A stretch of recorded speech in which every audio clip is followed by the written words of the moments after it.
Yeah, we welcome Dr. Swaminathan Mani on the behalf of Office of Doctoral Studies. Somebody should go on Uh, mute. yeah, I'm highly thankful to you, Dr. Swaminathan Mani, for accepting the offer from the Office of Doctoral Studies and talking on very crucial topic. That topic indeed, reveals so many things that what exactly the future is going to be, what type of strength, what type of skills, what type of caliber, what type of core skills needs to be developed so that we can make ourselves very present, very strong presence in future. Dr. Swaminathan Mani is a very good friend of mine, and really I'm thankful to him. He is having a very vast experience, more than 25-year experience in the industry, where he work as a head of sales, marketing, pre-sales, and he is having very strong skill and knowledge in global IT business. Dr. Swami, he has done his bachelor's in engineering, then he did his master's in business as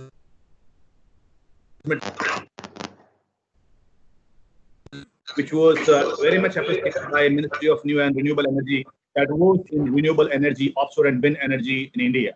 Dr. Swami has worked out that what are the offshore wind energy possibilities and challenges are there, what policy level planning should be there so that we can make offshore wind energy policy in Indian scenario. So, Dr. Swami, there are so many things I would like to put forward in front of all of you. Dr. Swami is he has already completed one PhD and he is pursuing second PhD. He is although he is an industry guy, but his interest towards academic is very high. He is visiting professors and he is providing lectures. He is giving lectures, so many lectures to the students arena. He is always ready to help the students, is always ready to give the exposure to the industry exposure to the students, and is very helpful in nature. So I welcome Dr. Swami on the behalf of Office of Doctoral Studies on this platform of JGU, Jindal Global University. Sir, Jindal Global University welcomes you on its Office of Doctoral Studies platform. The entire session, which is being planned, it's around 1 hour, 1 hour, 10 minutes, or 20 minutes. After that, we'll go for the question Q&A session. Dr. Swami, I would like to now hand over the platform to you so that you can start discussing. I'm not going to between you and my audience. Thank you. Over to you, Dr. Swami. Yeah, thank you, sir. Very good morning to you. Thank you so much for your very generous and kind introduction. I truly appreciate this opportunity to talk to your students as well as faculty members. Am I audible? I just want to check. Yes, sir, you are. Okay. So, what? Give me a second. I'll bring my PPT. I'll share my PPT with everyone, and then we'll get started. Uh, if you can see the PPT, just confirm that you can see it. Then I will. Can you see the PPT? Yes, Swami, we can. You can see the PPT, right? Okay, then Yeah. I'll start from the PPT. Go for full screen presentation. Yeah, I'll go. Yeah. So thank you for confirming. This is a great opportunity for me to interact with you also and all your students. I took the liberty after taking your permission to invite 2-3 of my batchmates. I see one Anita on the call, maybe one or two may join. So when Professor Pandey asked me, and Professor Pandey is my friend, philosopher, guide, he was so generous in sharing his knowledge many years back when I was a PhD student, and out of the way he has helped many people, including me, complete our PhD program. He's a well-wisher, so I can never miss a chance to address Dr. Pandey's student. So that way, I'm very glad. When he asked me to talk to you all on a topic that is of interest to me, which will also be useful for you, I had two topics in mind. Okay, one is skills for the future. Second was on resilience. I almost decided that we'll start this thing with resilience, but I thought, no, this will be of more useful now. So maybe the topic one for this talk will be skills for the future. If I get a next opportunity to talk to you, maybe I'll talk about resilience then. And Professor Pandey accepted it. So that's what we will start. So I will speak till, for about, it's about 11, 10, 11, 11 to be exact. I'll speak maximum till 12:15.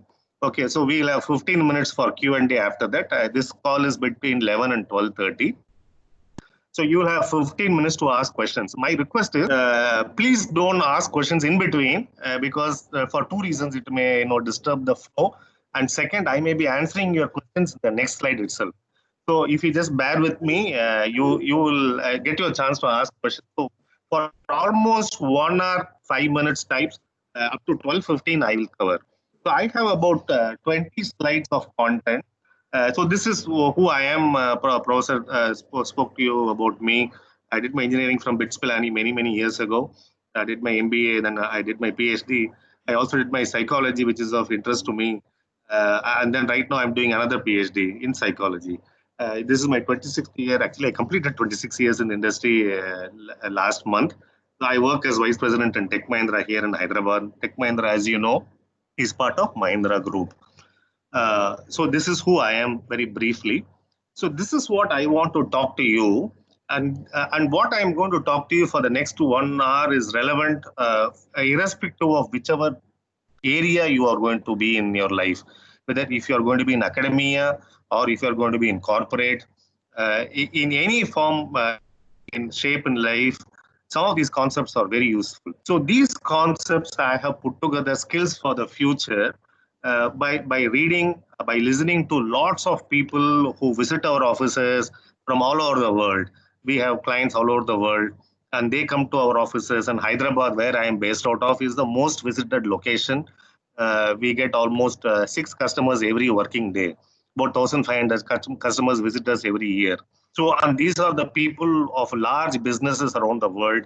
So we keep talking to them. We spend a lot of time with them one on one, and we keep asking what are you seeing in the market, etc., etc. So this presentation is basically an aggregation. I don't own any of this concept. I have aggregated this concept from multiple places. One where I have read, what I have listened to people who are very seniors in the industry all over the world, what some of the courses I have done, and some of the consultant, my mentors, like Professor Pandey, who have taught me. So this is a sigma of all those.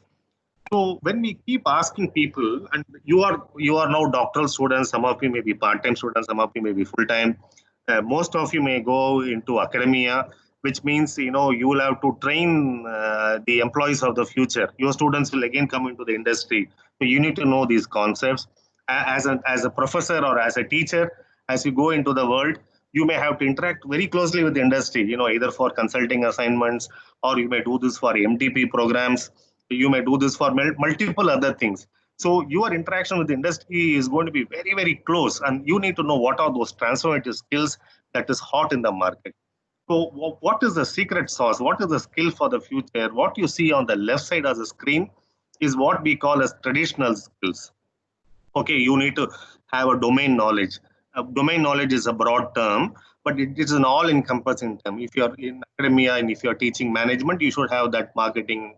If you're a marketing faculty, or if you're a HR faculty, or if you're into math or any of those type of domain that you are. If you're in industry and if you're servicing a banking customer, you should understand banking domain. You should understand retail domain if you're servicing retail. So domain knowledge is very important, but that is a very traditional skill. But that is important. And the number two is toolkits. So each of these industry, each of this area of operation will have its own toolkits, its own frameworks. So you need to know those, which broadly we call it as toolkits. You should have grasp on the industry trends, challenges, and players. Here, industry includes academia also. So you should know. So now, the growth of online education for you, from your perspective, is a trend. Increasingly, things are going to get online for you. Reverse mentoring is going to be very big. There are so many things like Khan Academy, Coursera, which is now disrupting higher education. Now there are many universities in the world. They are offering global MBAs online, and they are saying that it's going to be as good as our offline MBA, as good as a full-time MBA for colleges like University of Illinois, Urbana-Champaign is now offering those. So those are the industry trends from your perspective. You should know. You should have thorough knowledge of what are the challenges, what are the players. Today, Udemy is a big player, edX is a big player. Why will somebody come and study in a university if they can sit at home and get that fraction of the cost? This is the challenge like a lot of US universities are facing. So if I take from an industry perspective, if I am a manufacturing industry, I need to know what is happening in the manufacturing industry. And autonomous car is a very big thing. Today, you may not even have drivers. Battery-driven cars. Once upon a time, a car had almost 50,000 moving parts. Okay, today it is less than 1,000. Very soon it will come to 50.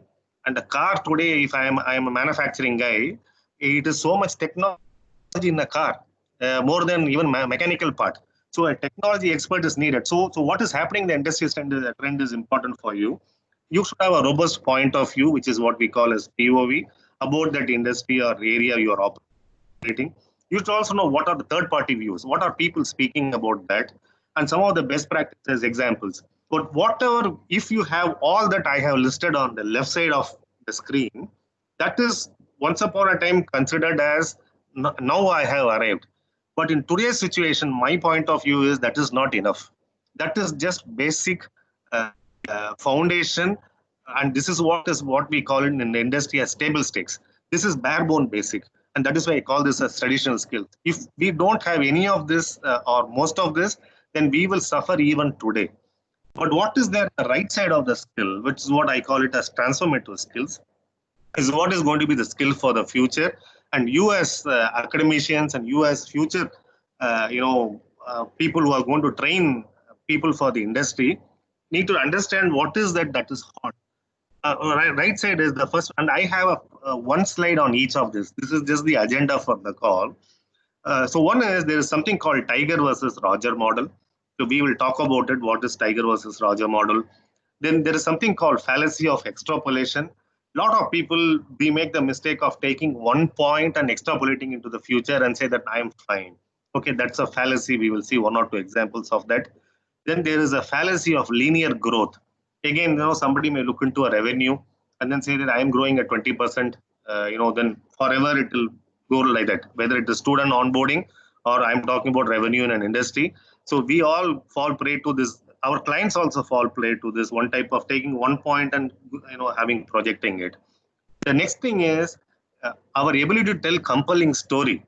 Storytelling is a muscle that we all need to develop. Today, increasingly, people are not interested to listen to the technical aspects of anything, data points, technical aspects. People got tired of it. Are you able to tell me a riveting story?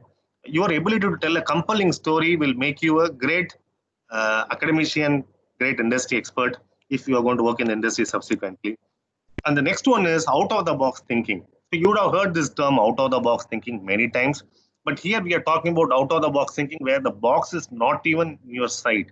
It is far, far out of your sight. So we'll see 2-3 examples of out of the box thinking in the real world. The next one is your ability to transfer ideas from another domain. This increasingly will make you a great academician as well as a great researcher in industry. How are you able to transfer ideas from another domain? So we will see 2-3 examples of that as well. And I'm saying that analogical thinking, we are not talking about analytical thinking here. Analytical thinking as will go into the left side, it's stable state. Your ability to think analogically is going to be a very big differentiation for you. That's a skill you need to develop.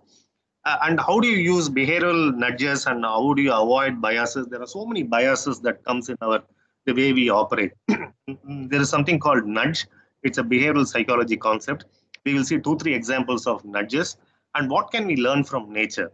So if we are open, nature teaches us so much and more. So I'll give you a couple of examples of what, if we pay attention, what nature can teach us. And the last 2 slides here of this presentation, I have given some books for you to read. From some of these concepts are from these books. So if you want deeper or more data or more examples of what I'm talking, some of those books will give you. So broadly, this is the agenda for this call for the next approximately 55 minutes. So I'll take the first thing, which is Tiger versus Roger model.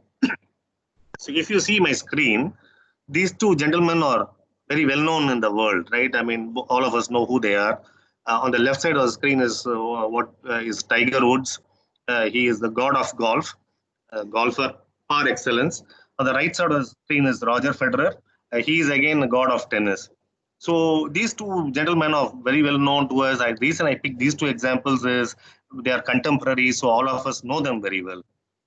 So, but what is the key here about Tiger versus Roger model? Let us take Tiger Woods. See, Tiger Woods was born to play golf. Before even he completed 1 year old, before his first birthday, his dad bought him a golf club. The golf club was even bigger than him.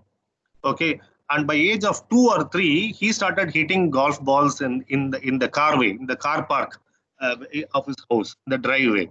By age of 4, his dad started taking him to neighboring golf course, and then he used to drop him at 9 in the morning and pick him up at 5 in the evening. So he used to play so many hours of golf. By first time he beat his dad when he was 8 years old. Earl Woods, Tiger Woods' dad himself was a good golfer. So Tiger beat him when he was 8 years old, and he started beating all the local bigwigs in that area. Then he won championship after championship. He is easily the best golfer in the world. He was born to play golf. That is all he did, and then he sort of mastered it, and he became super efficient in it and world class. So this is the model of Tiger Woods model, is what we all know. It is popularized by media. There is something called 10,000 hours of practice. So 1,000 hours every year, 10 years, 10,000 hours, you will become a master. So media and popular perception is there is only one way to become a leader, one way to build skills. There's only one way to become exceptional. You pick an area and you super specialize in it. Okay, and this is what we all assume. This is what we have been fed, but that is not true. That is only part of the story. There is another part of the story to build exceptional skills and reach, expertise and reach pinnacle in our career, chosen career, whether it is academia or whether it is industry or whether it is arts, whether it is music, whether it is sports, is the Roger Federer model. So, what is Roger Federer model? Roger Federer started playing squash. That is how he started. Then he moved into skiing. Then he moved into wrestling. Then he picked up swimming as a sport. Then he moved to skateboarding. Then he little bit dabbled with basketball. Then he switched to handball. Then he took to tennis. Then he quickly changed to table tennis. Then he moved into badminton. Then he moved into soccer before he settled into tennis. So this guy has played almost a dozen sports. Okay, by teens, this guy started settling in tennis. And that is a time already, under 15 champions would have happened. And which is when this guy actually started settling down in tennis. And his mom herself was a tennis player, tennis coach. And when he started practicing with his mom said, you are not a traditional player at all. You are hitting the balls at all very weird angles. I don't think I can coach you at all. You find another coach. So he started, coaching with somebody else, and he won a local tournament in Basel, Switzerland, where he is based out of. So a local interview channel came and interviewed him and said, "Hey, what is that? What will you do if you win the first tournament with a decent amount of prize money?" So he said, "I will buy a Mercedes." So the parents were shocked because they are also hearing the interview and said, "How can you even dream of buying a Mercedes?" Then what happened was,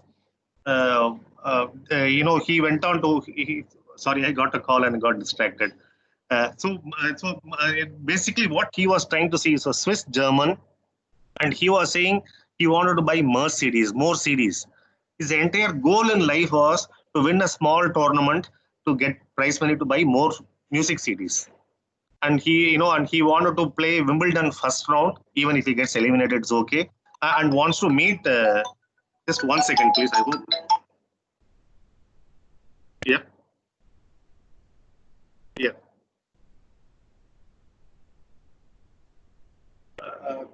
Get back there.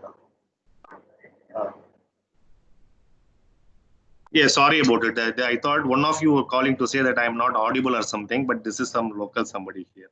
Just hold on. I'll put this on silent mode. This is exactly I don't.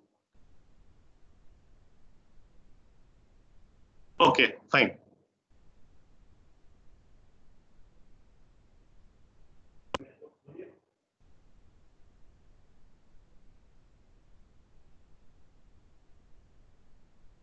Yeah, I'm sorry about this. I'm back. Okay, so then what happened was his entire intention was to play Wimbledon first round and meet Boris Becker. But we all know that this guy went very, very far. He went beyond first round of Wimbledon. He also won championship after championship, Grand Slam after Grand Slam. At the age of 35, 36, when most of his contemporaries are, are retiring, he's still number one in the world. He's speaking. And his hand-eye coordination is legendary. His footwork is out of the world. And his backstroke and some of those angles that he finds is unbelievably great. So how did he achieve this type of thing? He has credited himself for all this amazing thing that he has, thanks to the multiple sports he had played in his life. So what psychologists call this as sampling. Sampling is you don't have any pressure to settle down. You sample multiple things because all of this builds to your muscle, different types of muscle here. In this sports, we call it as muscle. In education, it may be cognitive muscle, it will build. And then you sort of settle down much later. So in our country or in our system, there is a pressure to super specialize and settle down too soon. We should avoid that because there is also a Roger Federer model of development. It is just not Tiger Woods. And this we have seen in multiple areas. We have seen this in, as I said, in arts. We have seen this in academia. Many of the Nobel laureates, if you see, are people above 45 years old. So they sort of, the things have to come together. That is the time it sort of comes together. Or if you say, for example, if you take Vincent van Gogh, one of the greatest painters ever who has lived in this in human civilization, up to 34 years of age, he did so many small sampling things. He was an art dealer, he was an art salesman. Related to art, he was doing multiple things. And between 34 and 37, he had done so outstanding painting. He is a be all end all of painting today, Vincent van Gogh. He is the only painter in the world who has sold 4 of his paintings for $100 million each. So $100 million for one painting is the holy grail to become a painter. Okay, and he has done 4 of them. And up to 34, he was nobody. And 37, he achieved stardom and he died at the age of 37. In 3 years, he has reached. And he also credited, he didn't call that term sampling, but he also credited so much success because of doing multiple things. So the key takeaway from this slide for all of you, because you are going to be teaching the next generation of our people, students. So we need to know that Tiger Woods model, which has been fed to us, is not the only model of building expertise. There is also a very successful, equally successful model called Roger Federer model, where you sample multiple things and then all of them will come together to enable you in your chosen field. So this is what the key takeaway. The second point I wanted to talk about was extrapolation fallacy.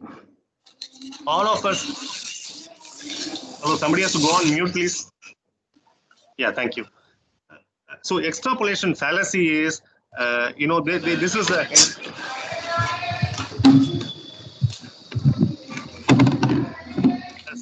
Somebody has to go on mute, please.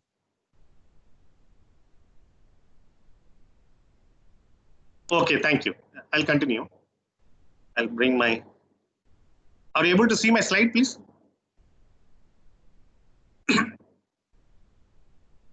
Can you confirm? Are you able to, sir? Can you see my slide? Yes, we are able to see. Yes, carry on. Okay, okay, fine. So, so the second thing I wanted to talk about is, this is the headlines in Times of London Times in 1894. So 1894, London Times ran a paper saying that by 1950, in approximately little over 50 years, London will be 9 feet under manure, horse manure. And there'll be dead horses all over London because horse was the only mode of transportation, and the horse lived for 3 years, and after that it dies, and then there's so much of dead horse, etc. They did not realize that there is somebody called Henry Ford is going to come up with a motor car which will sort of change the entire transportation industry itself. And if you see the 2 pictures beneath, one is Greece, one is Egypt. These were the greatest civilization, 1,000 years back. They were roaring civilization. If they had taken the growth rate that day and extrapolated today, so they will be number 1, number 2 country in the world. But they are nowhere close to number 1, number 2. They are struggling to have 3 meals a day. So what's happening is, this is a fallacy a lot of us fall into. Our stakeholders fall into this fallacy, our clients fall into the fallacy. So we should guard ourselves against taking this one point and then sort of extrapolating forever and then saying that we are fine. You will be surprised to know how many of those clients, very accomplished people, also have this problem, and we'll see that in the next two slides. So this is one slide. So what you see on your slide screen is, this is New York City, Fifth Avenue. This is Easter Day Parade. This is year 1900, 120 years back. You see it's all horses everywhere. There's only one car. Where is the car? It's circled there, and that is the car. And this is year 1900. The same place, 13 years later, same Fifth Avenue, New York City, in year 1913. So where is the horse? When it's all cars and there's only one horse there. So what has happened is, in an era which was very old in today's concept, where technology was not that great, in just 13 years, transportation. If you are being a manager of a horse barn or a consultant to horse barn, and if you started doing that extrapolation, hey, I have in say 1908, you are in 1908, and we say that, okay, we have 1,000 horses now, we will go to 2,000 horses in the next 5 years. You'll be surprised to see that you are not even in the business in 5 years. So this is a very important, and this is a time when technology was not even there. So if I do this session face to face, I will ask this question and I'll let people answer. But since we don't have that luxury, I will ask the question and I'll answer myself. Okay, so just to give you a point, or to make a point, suppose I am standing in a place, I'm taking 1 meter forward, I'm 1 meter from where I'm standing. So from there, if I take 30 steps of 1 meter in a linear mode, I'll reach 30 meters. From where I was standing, I'll reach 30 meters. But if the same 30 times, if I take an exponentially, so the first step I will take is 2 meters, the second step I will take is 4 meters, the third step is 8 meters, fourth step is 16 meters, fifth step is 32 meters, 64. Like that, if I take 30 steps, where will I reach? This is where I pause and ask students a question. So in the first instance, I reach 30 meters. It is usually end of the corridor. If I'm talking in a room, usually the end of the corridor is about 30 meters approximately. So where will I reach if I take in the second instance, in exponentially? So a lot of people, and this is not a question of anybody's math ability. All of us can solve this in 30 seconds, right? I mean, it's just doubling it. There's no big deal. But what do you feel for it? What does your gut feel say? So a lot of people come and say you will reach 1,000 meters. People will say, no, you reach 800 meters. So thereabout. So first instance, 30 meters linearly, exponentially you reach 1,000 meters. That is what generally people say. That is a feel they have. But it is wrong by several factors. Actually, you reach billion meters, 100 crore meters, if I take 30 steps exponentially. And it is not that it will land in end of the corridor as first instance. With a billion meter, I can go around Earth, not once, not twice, but 25 times. That is how much is 30 steps exponentially taken. So to put it another way, so billion meters is 100 crore meter Indian terminology. So it is a million kilometer, 10 lakh kilometers. Distance between Earth and Moon is about 3 lakh kilometers. Okay, so with the second instance of taking exponentially, I can go to the Moon, come back, go to the Moon, still have 100,000 kilometers left. Still like 1 lakh kilometers I will have extra. So it is humongously big. So why is this so important to know? Because this concept called S-curve. Okay, so if you look at most of the technology around the world follows this S-curve pattern. So from here, 0% to 11%, the technology goes in a linear fashion. You'll reach the end of the corridor. Okay, but 11% to 88%, the technology goes in the exponential mode. You can go to the moon and come back. And then sort of it plateaus. So if we don't have feel for the numbers, this S-curve can trip some of the very best in the world.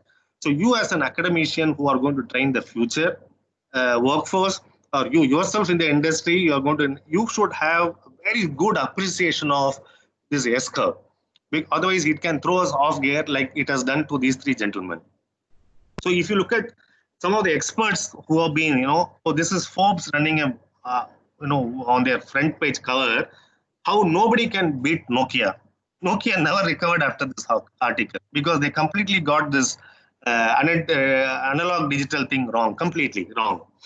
So if you see the quote by Steve Ballmer, who was then CEO of Microsoft, he said there's no chance iPhone will get any market share. And then we know what is the market share for iPhone, Apple iPhone in the world. And if you see what Bill Gates said beneath, he said, very small, he sees no future for internet. This was many years back. And this is the tech guru. These two people, these are the people with access to so much of consultants, so much of knowledge, and they get it spectacularly wrong because of the concept of S-curve. When AT&T in 1985, AT&T is the biggest telephone company in the US, and 1985 they had absolute monopoly. So they called McKinsey. McKinsey is the biggest management consultant, and then said, "Hey, we keep hearing this noise about mobile phones, and we are a fixed line." That time it was a fixed line telephony in AT&T. So they said, "Can you please tell us by year 2000, that is 15 years later, not much, 1985 to 2000, how many mobile phones will be used in the market?" They wanted to see whether they want to invest in the technology at all or not. At least the previous example of the New York City parade, it was at least 120 years back. And US had were building three industries.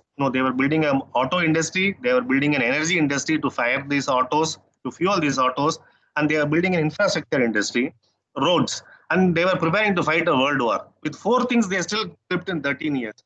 But this is recent example, 1985.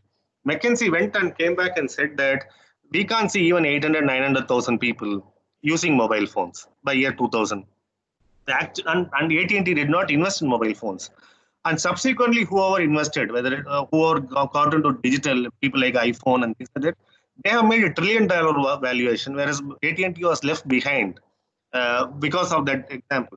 So actual number was 109 million. The year 2000, they said less than 1 million was McKinsey's prediction. 109 million was the actual number. McKinsey got it wrong by 120 times. And that was not a small error. So, and this is again the concept of S-curve. So if you look at it, these last two slides, the important takeaway is it sort of stump even some of the best experts. And we should be cognizant of, S-curves, and what stumped us was just one data point of taking a step 1 meter and taking it 30 times. And that is just one variable. In real life, multiple things converge, and all of them are in different S-curve. If you look at it, why did Apple iPhone came in 2007, not in 2005, not in 2009? Because multiple S-curves came together. The touchscreen technology was an S-curve. The phone's touchscreen.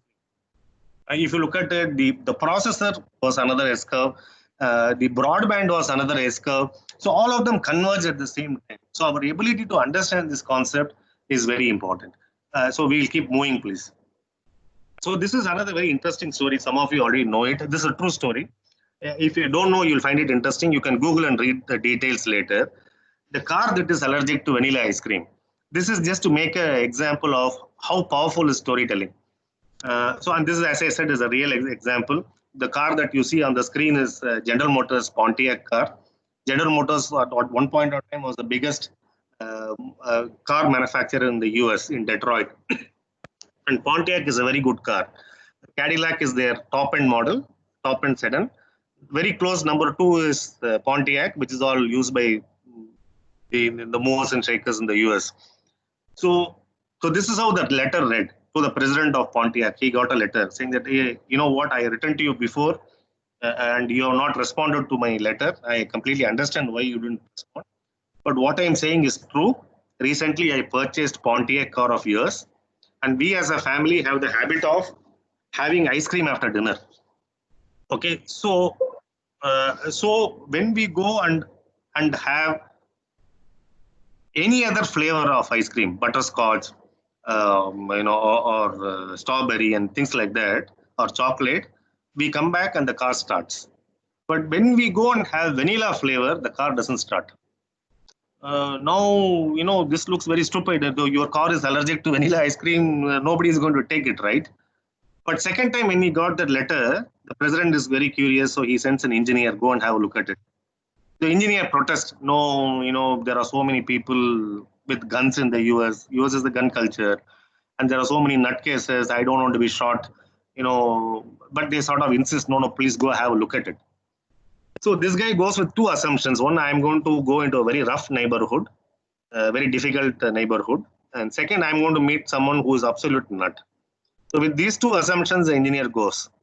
So when he reaches the place, he's very pleasantly surprised to see a very posh neighborhood. It's very plush. Okay, so his first assumption was wrong. So when he knocks on the door, a very sophisticated gentleman opens the door. He welcomes him and gives him a cup of coffee, talks nicely. And he is perfect, he's not a nut or something. So his second assumption was also wrong. Then he goes to the car and he does all the engineer things, right? So he sort of opens the hood. Everything looks okay. Then he asks usual engineer questions. How often you fill petrol? What is known as gas in the US?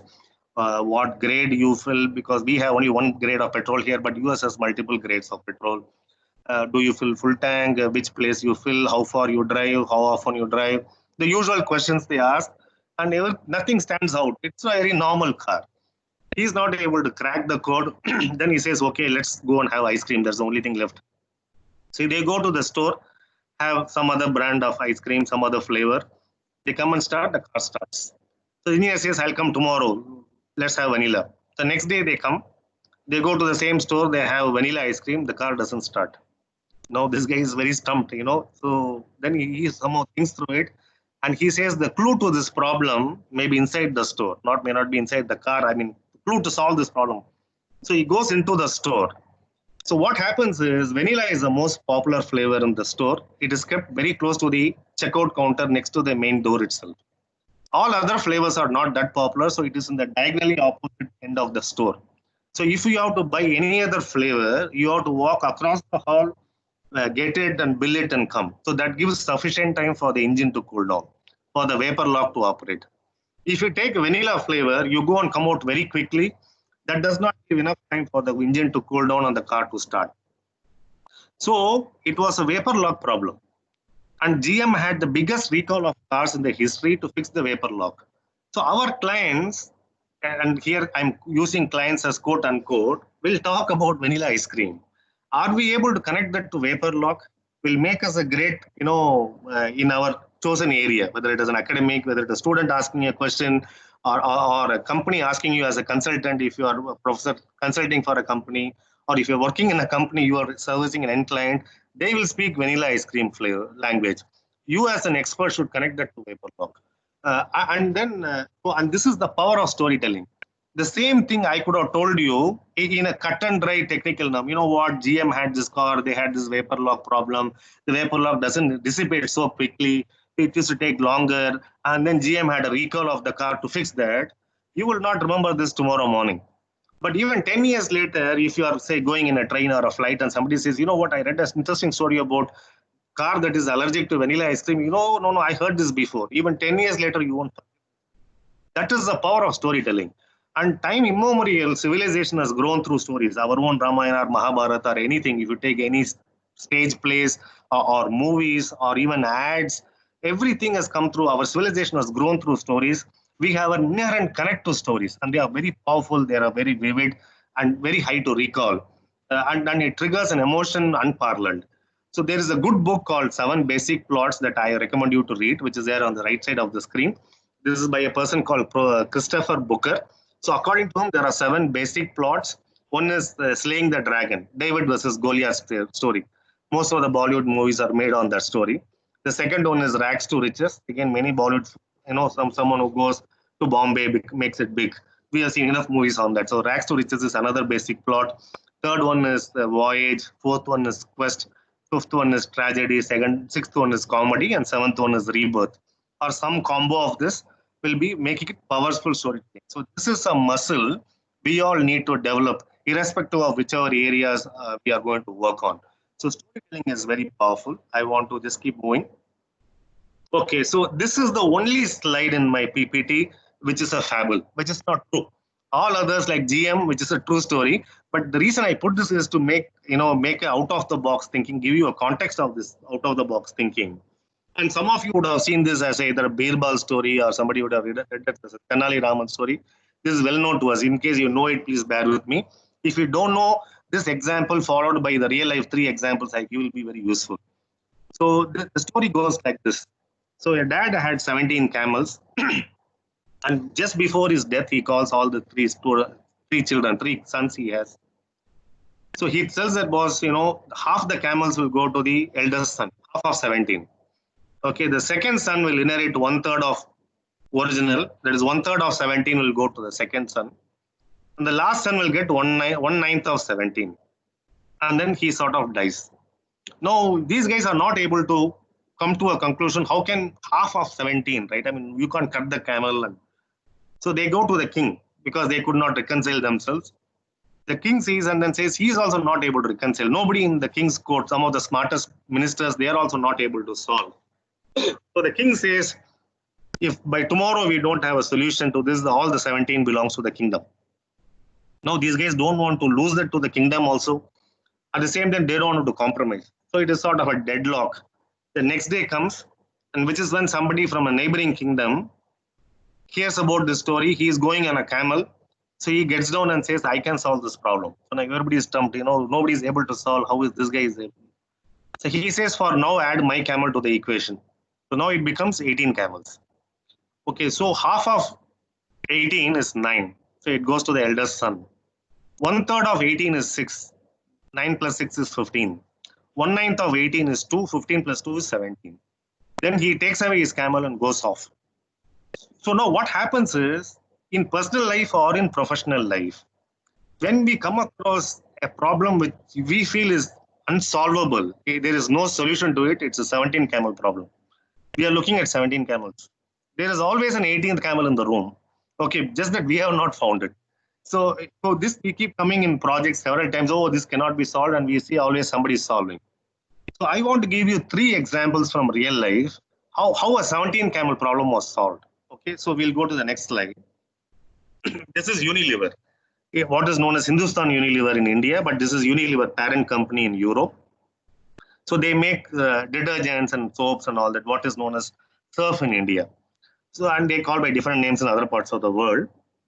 So Unilever had one problem.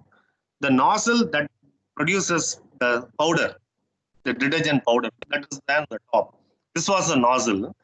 There is a phase transformation that happens here. So liquids with enzymes and chemicals are pumped at great speeds through this, and the solid powder falls down and the vapor escapes. So a liquid changes into gas and solid. So there's a phase transformation that happens. So what Unilever found was some amount of water is getting mixed with this solid, and what was falling down was not a uniform, consistent powder, but some blocks of powder used to get formed. That was not very good. So Unilever, it was that time about $3 billion, means in today's market exchange rate, it was almost 25,000 crores. That was the business of this powder globally, and they can't lose out 25,000 crores of money. So Unilever being Unilever, very rich company, very well off. So they threw money behind the problem. So they brought the best of physicists, they brought best of flow engineers, they brought best of statisticians, mathematicians to solve this problem, and they could not solve this problem at all. Which is where somebody said, why don't we get evolutionary biologists to solve the problem? Now, evolutionary biologists, and this is the engineering problem, and that guy doesn't understand anything about engineering or producer of detergent powder, nor he understands phase transformation. A biologist is very different. But they realize that, okay, we have tried all what that is possible. Why don't we give a chance to evolutionary biologist? So he comes, takes this nozzle, tinkers around here little bit. He makes 10 copies of various shapes and tests them. One of them do better than the remaining 9. So he retains that. That is the first copy. So using this as a base now, he makes 10 more copies of again tinkering various places. One of them again perform well. So that is the second copy. So keeping this as a base, he makes 10 more copies with various shapes. It will make changes in each of those 10 copies. And one of them perform better, and that is the third copy. So after 45 such trials, that is 450 copies he made, finally he reached this phase here. This, what you see on the bottom of the screen, this is the current Unilever nozzle. which there is no mathematical logic behind this. No statistician, mathematician, flow engineer, physicist could have reached this shape because there is no logic apart from being evolutionary. So evolutionary biologist was the 18th camel in this problem. It was a 17th camel problem. We'll see two more examples. And this is NASA. Okay, if you look at it, NASA had this problem. They could not predict solar particle storms. Solar particle storms, they have this radioactivity in them. If you and it can destroy astronomers and the spacecraft coming close to them. And it comes very suddenly. There is no, it doesn't give any notice for coming. So NASA couldn't solve this problem at all. Their ability to predict solar particle storms. So they couldn't go beyond International Space Station. And NASA has access to some of the best space engineers themselves, and they collaborate with the best space agencies like ISRO and Russian Space Agency. So they had the best of the brain in the world in the room, and they couldn't solve how to predict solar particle storms because that was sort of inhibiting their ability to go beyond, our space station, International Space Station, to explore the universe. So after 30 years, this problem was not solved. Somebody said, why don't you crowdsource it? And a lot of protestation from NASA saying that if we can't solve this problem, we are the best in the space, we are the best in aero, and also in rocket and other technology. If we can't solve it, how can Aam Aadmi solve it? But they tried it. So what you see on the right side of the screen, Bruce Cragen, he was a retired Sprint Nextel engineer. He lives in New Hampshire in the US. He looked at radio signals that is getting from telescope, and he could give 24-hour notice to NASA. One day before, he could predict solar particle storms, which was very useful. In 3 months, he solved this problem, what was not solved for 30 years from some of the best brains in the world. It was a 17-camel problem, an 18th camel was found.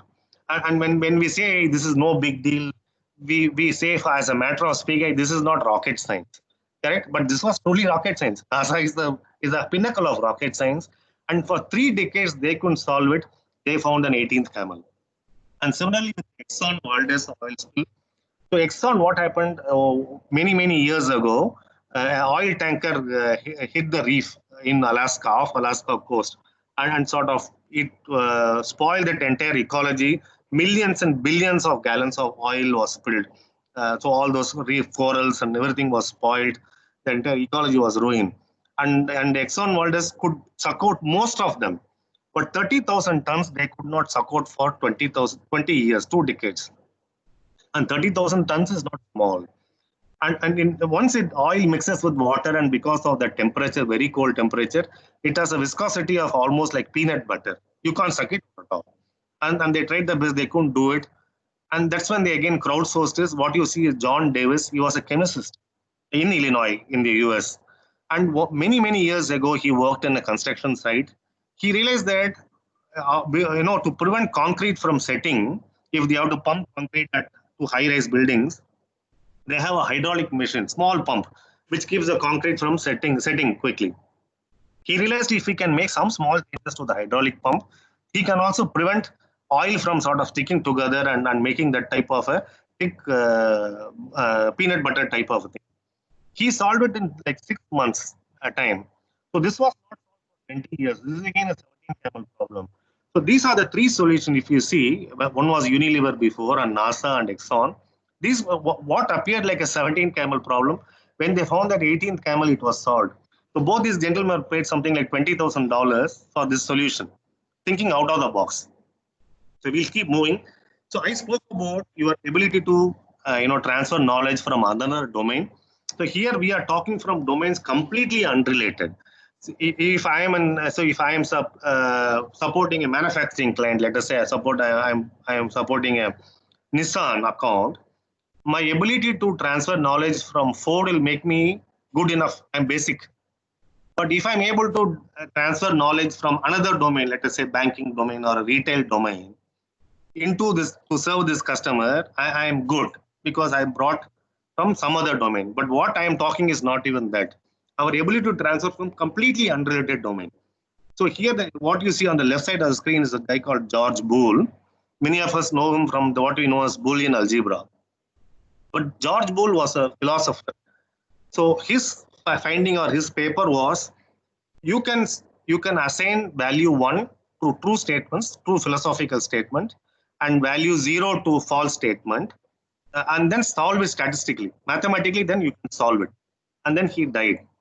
70 years after his death, nobody really knew about George Boole, which is where the person you see on the right side of the screen, Claude Shannon, he was an engineer he was a student doing engineering in University of Michigan at Ann Arbor in US. So as an engineering student, they have to take compulsory some subject which is not part of their domain, which is why he took this philosophy paper of George Boole. He got introduced this 0-1 stage gate, and sort of it remained with him.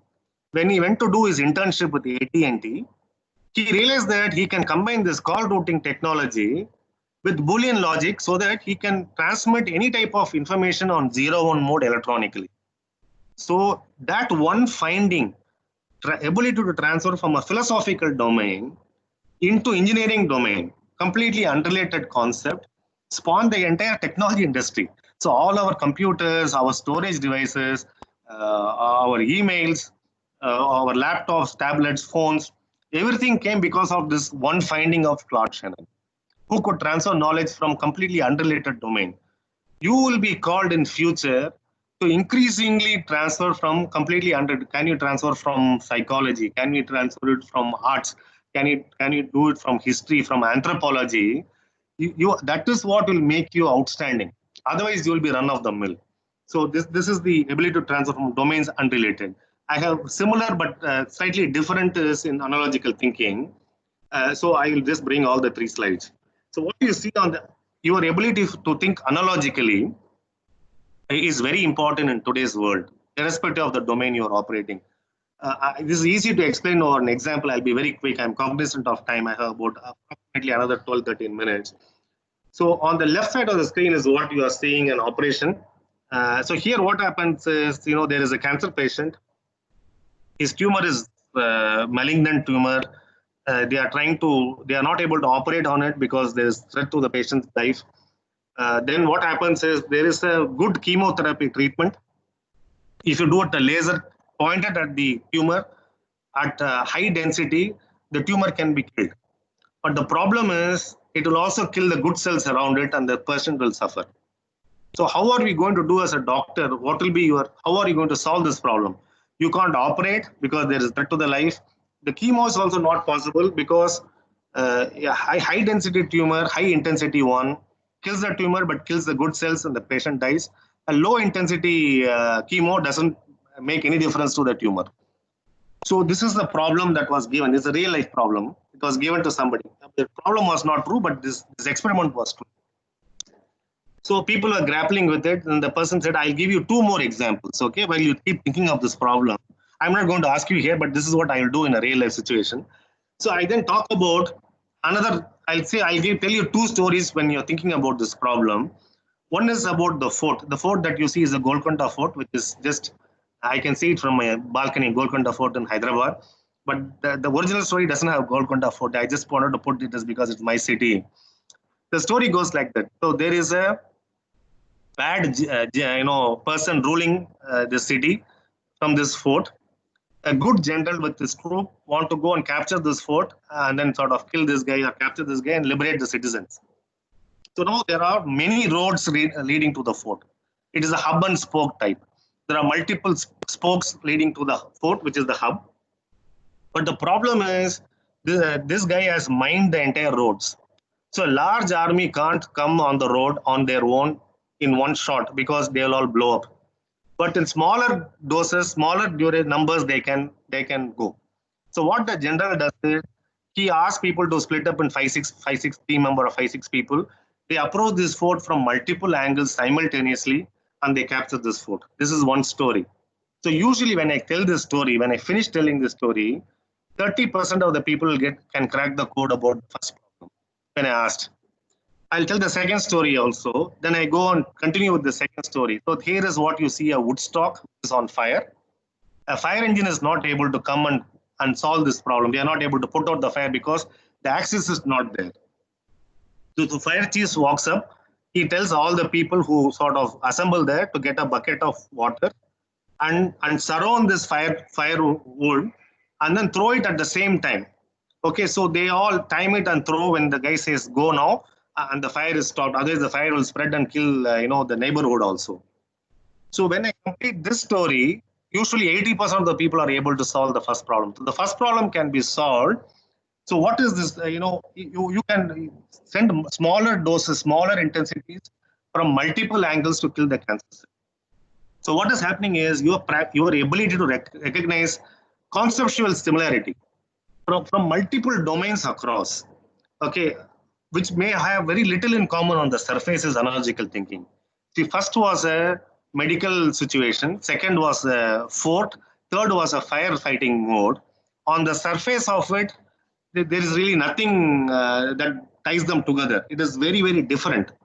But if you can't apply a massive force to solve a problem, smaller dose of that force applied from multiple angles simultaneously can solve the problem is underlying structure here. So our ability to look at underlying patterns in areas which may look very dissimilar on the surface of it is analogical thinking. And this is a muscle we all can build. And this is the thing very, very important in future, our ability to think analogically. I have a few more slides on nudge. So we spoke about nudge. Some of you are psychology students may know all this, others may find it new. So nudge is to use behavioral psychology. There are three people, I have given 3 books here. Professor Daniel Kahneman, who won a Nobel Prize for Think Slow. He won it about 15 years back or so, actually 2003, 17 years back. And then Professor Richard Taylor uses this book called Nudge by the same name. He won a Nobel Prize about 3 years back. So Professor Danny Kahneman won it about Nobel Prize a few years back, and Professor Taylor and Professor Cass Sunstein won it 3 years back, and one by Dan Ariely, Predictably Rational. So nudge we'll see in real life example. This example is also true by economist.com. So if you see the first, this was actual subscription they had announced, what you see on the top. So economist.com said if you take online only for 1 year, you pay $59. If you take online plus print, you pay $125. So 68% of the people preferred online only, and 32% preferred online plus print. An economist thought, why don't I use nudge? So they retained these two as it is, and they introduced a third one in between. They said print alone is 125. So people had 3 options. Online alone is 59. Print alone is $125 for 1 year. Print plus online is 125. If people are very rational, they should have still taken 68% should have taken this and 30% should have taken that, because economists changed really nothing. They just added one more. But in real life, it doesn't happen like that. You see, 16% only took online option only. 84% moved to online plus print. And nobody took the second one. So when nobody wanted the second one, it should be immaterial, right? But it is such a high material to move you there. So this is called decoy option. It is there to nudge people to move from 1 to 3. From first option to third option, if you want to nudge, you have something in between. That is the concept of nudge. This type of irrational behavior happens all around our life. Okay, we need to understand the concept of nudge. This is a skill for the future. Okay, and this is a real life examples before somebody called this out. Okay, and then we'll see 2-3 more. For want of time, I will not go through all of them. Maybe I'll take 1 or 2 of them. So there are many, many more. You can Google and read it. We will talk about 2 of them here. One is asymmetric dominance or decoy. We saw one part of decoy option in Economist. I will tell you one more option of decoy option here is, suppose I'm a real estate agent and I want you are my customer. So I show you 2 houses. One house has a flat roof, other house has a sloping roof. But I want you to take the sloping roof because, maybe I get a better commission or whatever. Okay, so now you are not able to decide because both the house looks great to you. You are still indecisive. So what I do is, I will show you a third house, which is again a sloping roof, but there is slightly some problem with the sloping roof. There is something broken there. So now you can judge now. There is a benchmark for you. There is one sloping roof, which is perfect. One sloping roof, which is not so perfect. There is something broken there. So you sort of end up choosing the sloping roof one, which is what I want you to do. So this is something called asymmetric dominance. You can easily nudge people. So the third one was a nudge. I used you to nudge to take the sloping roof one. So that's a concept here. The third one I wanted to, what is there, is called compromise effect. We all have seen this tendency to choose the middle option. So researchers have done this with popcorns. They have done it with soft drinks. So if you go to a mall and say order for a soft drink, so usually there's a large, there's a medium, there's a small one. And we tend people to see, a lot of people choose the medium option. Hello? Yeah, so a lot of people choose the medium option. So researchers used to go and ask them, why did you choose the medium option? They'll say, no, this quantity is perfect for me. I'm clear, this is what I want. The next day, what happened? Researchers went and knocked off what was large yesterday, and they introduced something which is the smallest one. So what was medium yesterday became the large today. What was small option became the medium, and they introduced something new, which is the smallest option. Again, people chose what was medium that day. And when researchers went and asked them, why did you choose that? They say, no, we are sure the quantity is right. But the quantity was not right yesterday for you. But today it is right because we generally go with the compromise. This happens in every walk of life. There is a news that President Reagan, when he was president of US, generally goes by what is the middle option about the three. And quickly his staff cracked the code, and they used to put that with what they want to choose, and 70 out of 100 used to do that. So even the president of such a powerful country was not immune to this type of compromise, which is the behavioral phenomena. So these are some of the concepts you need to be aware so that you can guard yourself against it and also sort of build your muscle around this. So here, so I will take one, which is again bias. There are many biases. A lot of anchoring is one bias. Confirmation is another bias. So let me take an anchoring bias as an example. And before you go, I request you Google and read. I given you 3 books recommendation earlier, Professor Danny Kahneman, Nudge, and Dan Ariely's book. So you read that has a lot of these concepts. So anchoring, if I ask you a question, what do you think is the market cap of Uber? Do you think it is greater than 8 billion or less than $8 billion? Most of you will say greater than 8 billion because that's the right answer. So I ask you, okay, can you give me approximately what is the market cap? Many of you will say 9 billion, 10 billion, 11 billion, 9.5, 10.5, 12. You tend to anchor around that number 8 because I gave you an arbitrary number called 8. Actually, it is $50 billion is a market cap. Just because I dropped the number and anchored you at 8, even though you got that answer right for the first time, the second time you're wrong, significantly wrong, because we tend to anchor. Similarly, we have seen in every, the first price, whatever we hear, we tend to anchor. The first option, we tend to anchor, etc. And similarly, there's something called halo effect. The single trait, we look at one trait of a person and then make judgment around everything else. Oh, this person is handsome, so he must be intelligent, he must be articulate, etc., etc. So, which is not handsome has nothing to do with the rest of them. We tend to follow, make our impression. These are some of the biases we need to guard against. There are at least dozens of them. So, you please have a look at it. The next 2 slides talk about nature. And this is my last concept before I recap and go in to give you books. Somebody has to mute the phone, please. Can somebody mute the lines? Yeah, thank you. Yeah, so what we can learn from nature, if you see here, there's something called leaf line. Excuse me, somebody has to mute the phone, please. Yeah, thank you. I'll go back. Yeah, so nature, so if you look at migratory birds, okay, they don't fly one behind another. They fly in some formation called V. You would have seen this also. That is because the birds in the second row gets a lot of lift thermodynamically from the first one. Okay, so it makes only 80% efforts as the leader. The birds in the third row make only 80% of the efforts as the one in the second row. So only 60% as a leader. So because it gets a thermodynamic lift from the flapping of wings.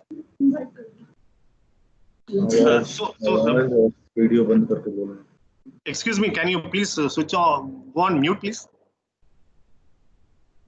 Yeah, thank you. Okay, I'll go back. So what happens is, if they have to travel, so when the leader gets tired, because this leader is not doing heavy lifting, they go back to the formation, and what was by having a free ride will take over as a leadership, because they do a lot of heavy lifting. When they get tired, they fall back and somebody takes over. By taking turns to lead, that's the only way these birds fly 5,000 kilometers. Otherwise, none of them can fly that distance. On their own, they will die. They can't fly 5,000 kilometers. By doing a lot of free ride at the back, not making a lot of effort, and then coming up and taking leadership role when it is needed, and when they are tired, they go back. That is the only way. So leadership is here. What are the things if you have to learn from nature? One, here a leader does a lot of heavy lifting. If you are a leader, then you have to do a lot of work. And you have to take turns to lead and take care of each other. And here, what we learn is leadership is a role, not a title. So today, this bird may be leader. For 2 hours later, somebody may become a leader. And that's the only way all of us can see, be successful. This is a very important thing. There are many, many things nature teaches. Team play is one of them. And second one, and this is the last one of my content, is nature. How do you renew yourself? I have seen stories which says this is a true one, and I have seen wildlife experts saying that this is not 100% true. So I don't know whether this is actually happening in the eagle's life, but the lesson is very true. So what happens is, about 20 years or so into the life of an eagle, the beak becomes very brittle. Okay, yeah, and it is not able to catch the prey. The feathers become very heavy. It is not able to fly farther and further, and the claws become very weak. So the eagle has two options. One, it can rot and die, or renew itself. So what it does is, it sits on a rock like this, and it rubs his beak against that rock till the beak breaks. Okay, it's very painful for the eagle. It is very bloody, but the new beak grows after some time. So that is fresh and that is sharp. Using that new beak, it plucks out its feathers and its claws. So it again gets a lighter feather, it gets a sharper claws, and then it lives for another 30 years. So in today's situation, whatever was the skill, what was working yesterday, won't be sufficient when things are so rapidly changing. So irrespective of the domain that you are going to work, we have to keep renewing ourselves very, very frequently. And that is what the eagle teaches us. Okay, assuming the story is true. So I have 2 slides of book. I wanted to spend a minute each on all these books, why you should read. But I won't have time to spend on all the books. I will take 1 or 2 and then tell you. One is Influence, Influence by Professor Robert Cialdini. Professor Robert Cialdini is the greatest in the world of influence in psychology. So this is the book, because everything that you do, you're influencing someone, you're persuading someone. So this book I sort of recommend you to read. Grit by Professor Angela Duckworth is an amazing book, because increasingly now researchers are coming to the conclusion that talent is overrated. Please don't get distracted by talent. Grit beats talent 100 out of 100 times. Not 99 out of 100. 100 out of 100 times someone who is gritty will beat someone who is talented. So grit is passion plus perseverance. So that is something you should read. A very good book by Professor Angela Duckworth. Professor Sumantra Ghoshal, Bias for Action is a very good book. He's one of those very well-known names, professor of Indian origin. Excellent book on that. Flow by Professor Csikszentmihalyi. Mihai Csikszentmihalyi is an amazing psychologist in the concept of flow. How your challenges meet the opportunity, your skill and the challenges sort of meet, and you are in a state of flow where the time stops. The work itself is a reward. So that's a very important concept. You should read that. That is, and there are many others. Screenplay by Sid Field. This is a great book on storytelling. The book that we saw earlier. So most of the Hollywood movies, most of the super hit movies from Hollywood have sort of followed Sid Field's formula. So storytelling, screenplay, this is a Bible for that. So you please read some of these. You'll get some idea about storytelling. So this is my last slide, for recap. It is 12:15. I said I'll stop at 12:15. I'll recap in the next 30 seconds and I'll open the floor for questions. So I came here when Professor Pandey requested me to come and talk to you on what are the skills that are needed for the future. So what you see on the left side of the screen is must-have skills. That is traditional skills, but that is not enough. You need to have all of that plus something extra. So what are those extra? We looked at Tiger versus Roger model. So while Tiger Woods model is very popular, but there is something called Roger Wood model where you do sampling before you settle down. Then we saw fallacy of extrapolation, Greece, we saw Egypt, we saw London horse manure. Then we saw fallacy of linear growth, which is that S curve we saw, how you can throw us off here. The power of storytelling, the car that is allergic to vanilla ice cream, General Motors story. Out of the box thinking, we saw the camel story, and 3 real life example, one by Unilever nozzle problem. And the second one was NASA's problem of predicting solar particle storms. The third one was Exxon oil spill. So how out of the box thinking, what was a 17 camel problem, people found the 18th camel in the room. There is always an 18th camel. If you are not found it, that means the problem is, that doesn't mean the problem is unsolvable. How we can solve, how we can transfer ideas from another domains. We saw example of George Boole here. Increasingly, that is going to be very, very powerful as you go through in life. Your ability to get ideas from completely unrelated domains. Then we also saw the concept of analogical thinking. On the surface of it, they are all very dissimilar, but underlying concepts are very same.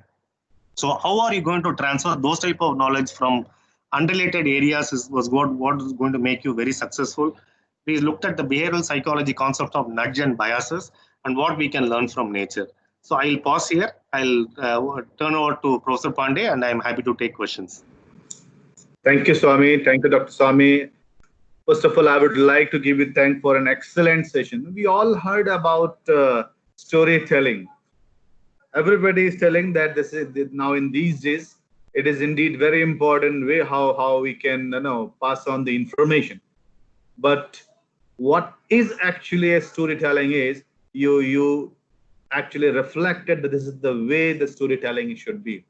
You explain the concepts, which was really very nice and useful for the business scenario in terms of story. I'm sure my students will never forget that vanilla and General Motors examples. So Swaminathan Mani, Dr. Swaminathan Mani, all of my guests and faculty members and students, they are writing in the chat box, but they are thanking you. Professor Deepti Banerjee is writing a big thanks to you. And he's telling that it was an excellent and very relevant talk which he found, and even the book which you recommended, he'll go and he's using, I think, some of the books to class. He says, I hope you don't mind that I took 2 screenshots. No, I'll be happy to share the presentation with you, sir. You can share it with others, whoever is there. No problem.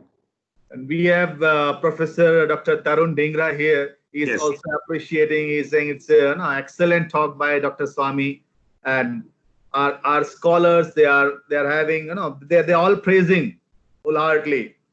I would like to open the floor now for Q&A session.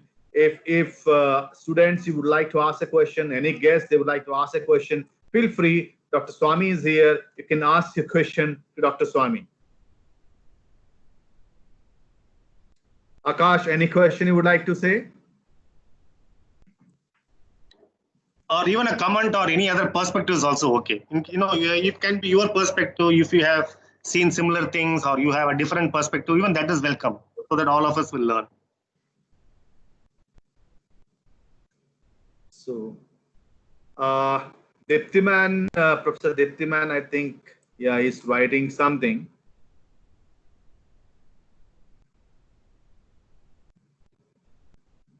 So could you share the presentation? So definitely the presentation. So Nisha Nair, Akash is typing. So while Akash is typing his question, and what I think they are amazed by your mesmerizing presentation. Still, whatever the stories you have told, these all stories are there somewhere in the mind. So they are mesmerized by the stories. It's really nice. Dr. Tarun is again writing that good to see you, Dr. Mani and Dr. Pandey. Open your video, Dr. Mani. He would like to see you. So, yeah, I did. Yeah. Dr. Dhingra, I'm really thankful to you for joining the session. I would like to invite you for your comment for a few moments, if you can. Unmute yourself and please speak few words. Thank you, Dr. Pandey. Frankly speaking, I had some other engagement, so I could join in the last 25 minutes. But what I saw in terms of the books suggested by Dr. Mani and the example of reviewing yourself, I believe that's something which is very, very important. One of the biggest problem which we have is that anything we have is getting old, but this getting old is happening at a very quick time. Here we believe if we know one skill, we can live with that skill for lifetime. Maybe now our skill would be over in next 4 or 5 years. I believe the biggest skill required right now is to learn new skill. That was very, very well articulated by Dr. Mani. It's always a pleasure to listen to this guy. Thank you, Dr. Dingra. For organizing such an informative talk. Thank you. Yeah, thank you, sir. Dr. Thank you. Dingra. I'll be very happy to do this for you and your students, sir. You can listen for the full presentation. It's a great honor to talk to you also. I have very similar, feelings, sir. Thank you. Dr. Swami, we have our PhD student Mitrojit. Mitrojit is first expressing his views, is praising about the session, and he is asking few questions. He says, could you please tell your views on how much India, with its history of innovation since the older time of Indus Valley civilization, is prepared with imparting new skills in contemporary time needed for future, such as AI, artificial intelligence, blockchain, marketing analytics, etc. Now, in a generalized sense, if you could please comment on this. So how are we prepared? Is it a question, sir?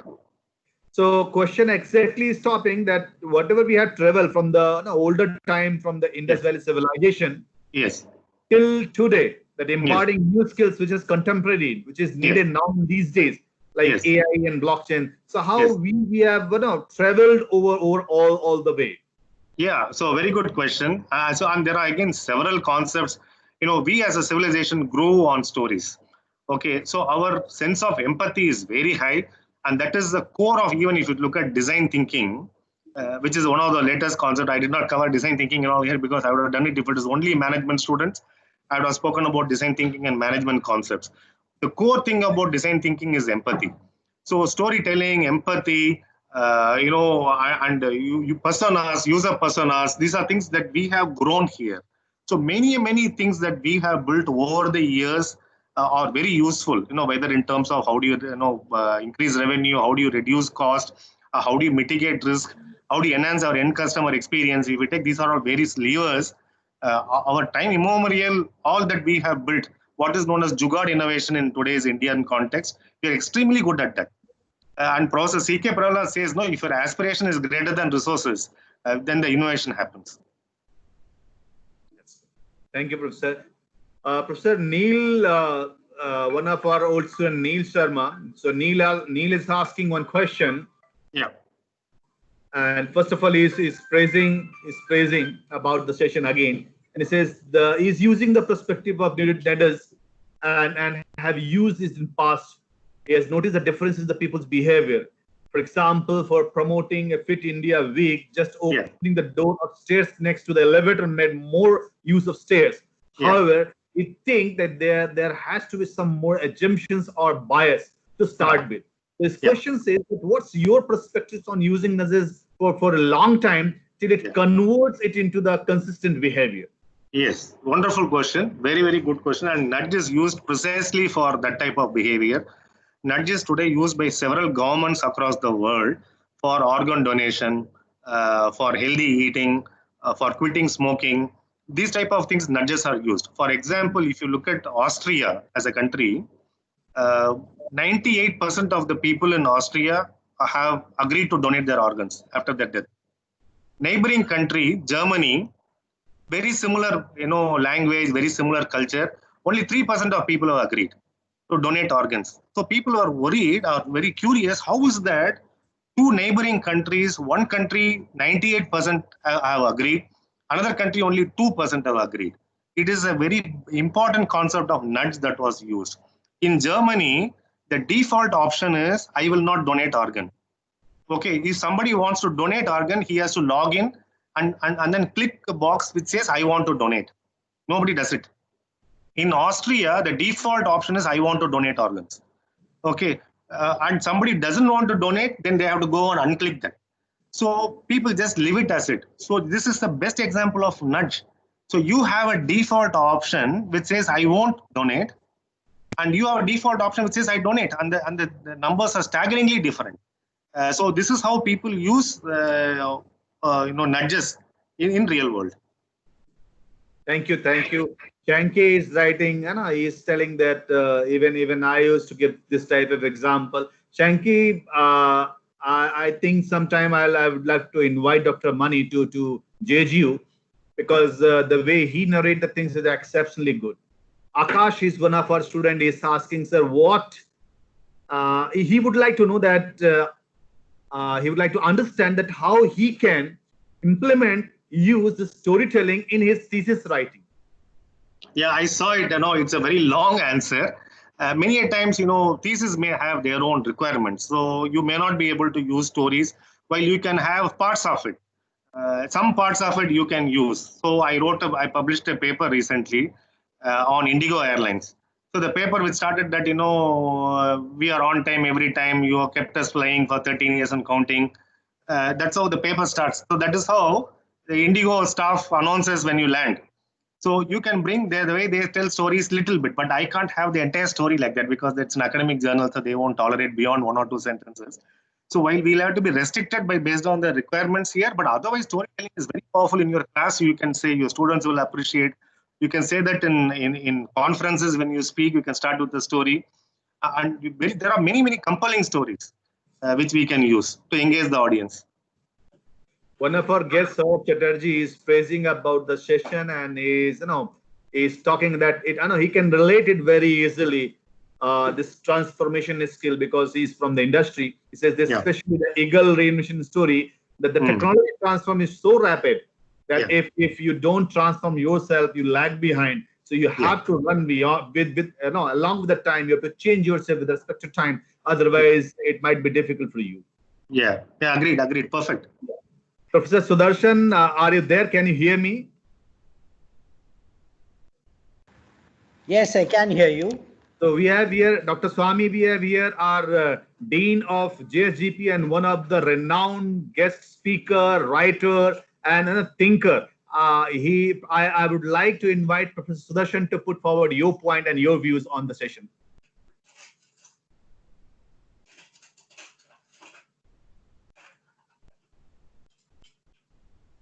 Professor Sudarshan.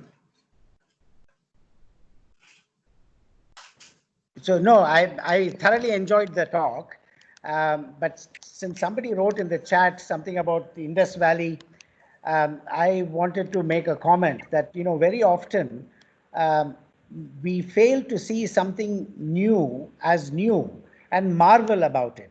Every time I enter an aircraft, I kind of marvel what a phenomenal feat of engineering this is, that ordinary people with a little amount of training can manage this machine. It's phenomenal. But that sense of wonderment somehow is diminished when people go around saying, this is nothing. This is only an aircraft. The Ramayana, the Pushpa Vimana was there. We had intergalactic travel machines. This kind of belief that our past was so wonderful, glorious, fantastic, and unable to see something new and wonderful here and now, and always say, it was always there, our rishis knew this, seems to be a great inhibitor for any innovation in our country. So while it's all very well to say we should know about our great and glorious past, I think this kind of incapacitation in looking at something new and marvelous and actually marveling, the sense of wonderment, a child has it, but all these adults go around glorifying our past and rob that sense of wonderment, which is so important to think something new. That's all I wanted to say. That was triggered by a comment in the chat. It has nothing really very much to do with what Dr. Swaminathan said, with which I have no issues. I was thoroughly captivated. Thank you, sir. Thank you. You've been very kind. I also want to thank 4 or 5 of my classmates who have joined. I saw Anita Taneja, I saw Bindu Diman, she's also there. Hitesh Mohan has joined from Dubai. We have Vipin joining us, Sangeeta. So a lot of people from my PhD batch are also on this call, sir. That is great. Always hearing you, Swami.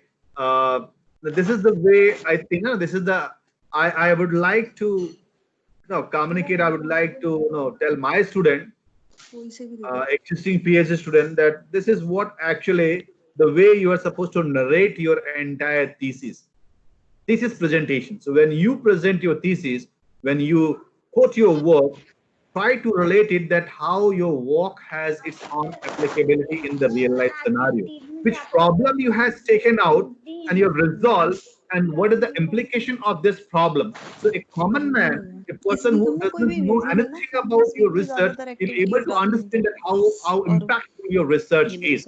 So that's a really interesting point, which all we should, I think, when Akash, you ask question, storytelling in thesis, academia may not invite you to write stories in thesis, but while you're presenting your entire research work, it can be presented in such a way that it can be, we can learn. You can transmit that these are the learning from the thesis. This is the practical application of the thesis. The contribution of my research, and through this contribution, I am solving this real problem. Then people will relate themselves with your research. Perfect, sir. Agreed. Any question? Any comment from the LPU crowd? Hitesh, Bindu, Vipin. बड़ा अच्छे से सारा ने story सुनाई और मैंने भी देखो पार्टिसिपेट किया, बोला उनको टीचर को क्या बोला मैंने I think not sure. So we are just about time, sir. When do you think we can close? About it's already 12:30. Should we close now with your remarks? Yeah. So Dr. Mani, look how great this session was. Everybody who is here, they are writing. Still, I am getting, you can even read out the chat box. Yes. Mr. Deepti man, Mr. Deepti man, can you unmute yourself?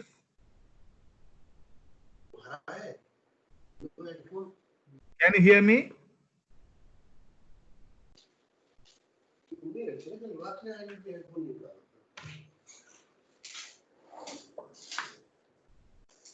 Professor Deepti man.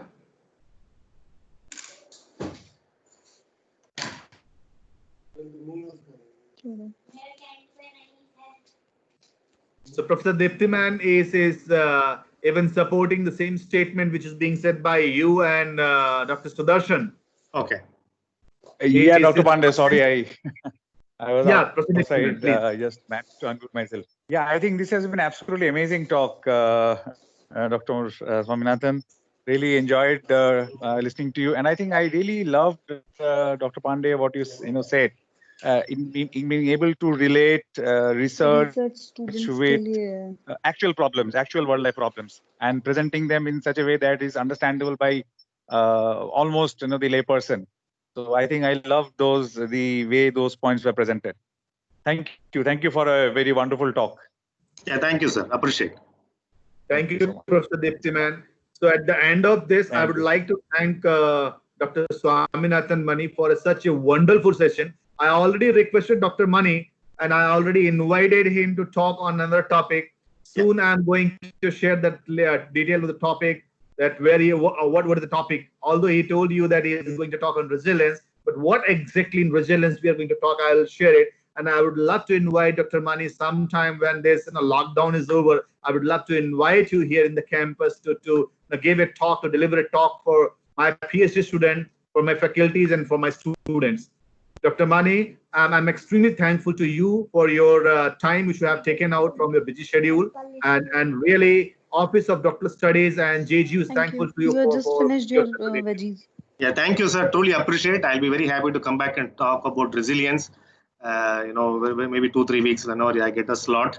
It will be wonderful to come back and talk to all of you, and truly appreciate this opportunity. I'm glad you found it useful. Thank you, Dr. Mani. Thank you. Thank you. Thank you, sir. Thanks, everyone. Have a good one. Have a good day, everyone. Bye. Thank you. I'll request all the guests now, please leave the session one by one. So I'll stop this session recording now. Thank you, Vaipu. Thank you, Vipin. Thank you, Dr. Dhingra. Thank you, Mohan.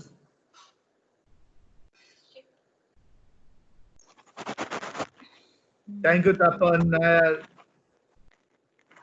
Thank you, Neil. Thank you, Mitrajit. Thank you, Manisha, Prasanna, Kailash, Venkam Rajuji, Akash, Puneetji, Bindu, Deepak, Jeevanji, Samyak, Saurabh, Kailash,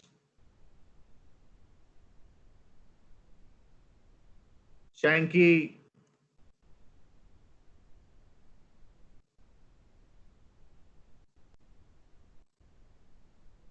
Dr. Sudarshan.